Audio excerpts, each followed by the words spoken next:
प्यारे बच्चों, इस वीडियो में हम लोग यूक्लिड विभाजन एल्गोरिदम, यूक्लिड विभाजन प्रमेयिका के बारे में सीखेंगे। तो आइए सीखते हैं यूक्लिड विभाजन एल्गोरिदम, यूक्लिड्स डिवीजन एल्गोरिदम क्या होता है।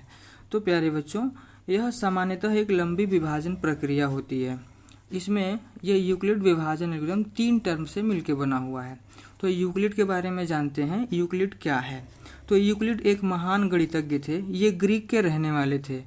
इन्होंने ही डिवीजन एल्गोरिदम दिया था और इन्हें फादर ऑफ ज्योमेट्री भी कहा जाता है।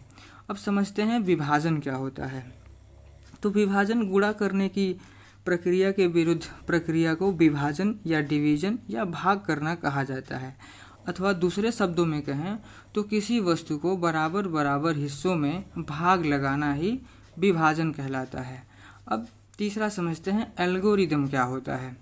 तो प्यारे बच्चों, एल्गोरिदम का मतलब होता है अ सेट ऑफ रूल्स, कुछ निर्धारित नियम।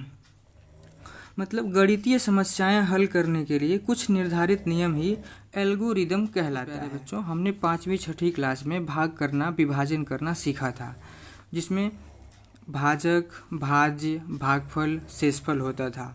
ये 4 चीज़ें होती थी विभाजन में।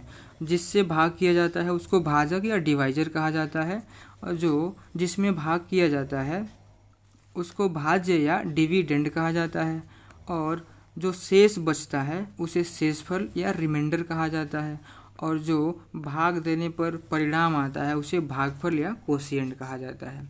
तो प्यारे बच्चों, हमने देखा कि भाग करने के लिए हमें 4 चीज़ों की ज़रूरत पड़ रही है। पहले तो हमें भाजक लेना है और भाज्य लेना है, इसके बाद हमें कोशिएंट और रिमाइंडर मिल रहे हैं। क्या हम भाग करने के लिए किसी नियम का पालन कर रहे हैं? क्या भाग करने के लिए हम किसी निर्धारित नियम के तहत भाग कर रहे हैं? तो हाँ प्यारे बच्चों, हमें भाग करने के लिए पहले से बताया गया है कि पहले हम भाजक से भाज्य में भाग करते हैं, उसके बाद हमें कोशिएंट, भागफल और शेषफल प्राप्त होता है। तो ये जो नियम है, पहले हम भाजक से भाज्य में भाग लगाएंगे, यही निर्धारित नियम एल्गोरिदम कहलाता है।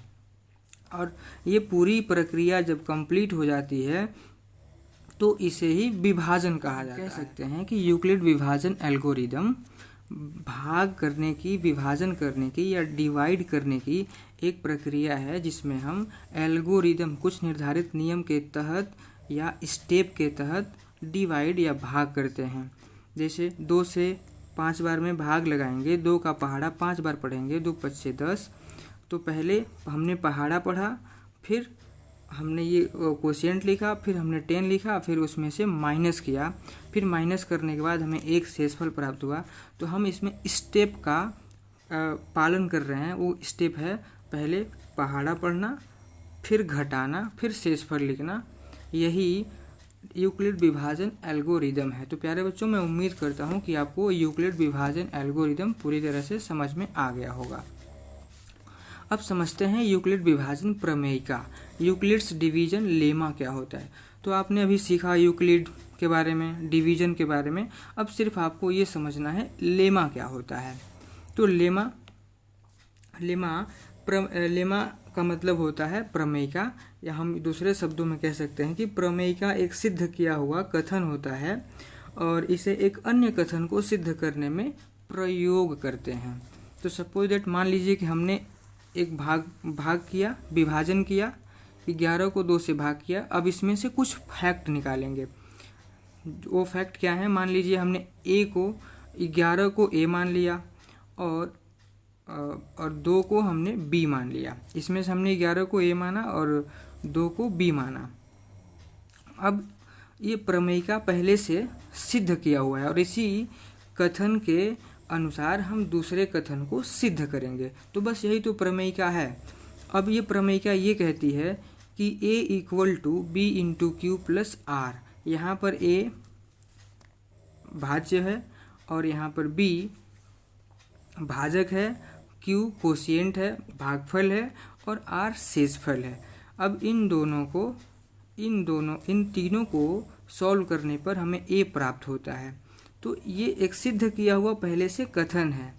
और यहाँ पर हम ये समझते हैं, इसमें क्या होता है, जो B है यानी कि जो डिवाइजर भाजक है वो हमेशा रिमाइंडर से बड़ा होता है, यानी कि शेषफल से बड़ा होता है। और शेषफल 0 के बराबर भी हो सकता है या 0 से बड़ा भी हो सकता है। तो बस यही प्रमेयिका है, इसे ही लेमा कहा जाता है। अब देखिए, हमने a बराबर 11 माना है और b बराबर 2 माना है। तो a की जगह पे हमने 11 रखा और b की जगह पे 2 रखा, और q यहाँ पर कितना है, 5 है, उसके जगह पर हमने 5 रखा, और रिमाइंडर इसमें 1 आया है शेषफल, उसके जगह पे हमने 1 रख दिया। और यहाँ पर ये देख रहे हैं, जो डिवाइजर भागफल है वो शेषफल से बड़ा है, और एक शेषफल है, शेषफल 0 से बड़ा है, और कभी कभी 0 के बराबर भी हो सकता है। अब देखिए, 2 में 5 का गुणा करेंगे, 2 पच्चे 10, और 1 जोड़ेंगे तो 11 हो जाएगा, और इधर भी 11 है जो भाज्य है। तो बस इतना बराबर इतना सिद्ध हो गया। इसी को कहा जाता है यूक्लिड विभाजन प्रमेय का।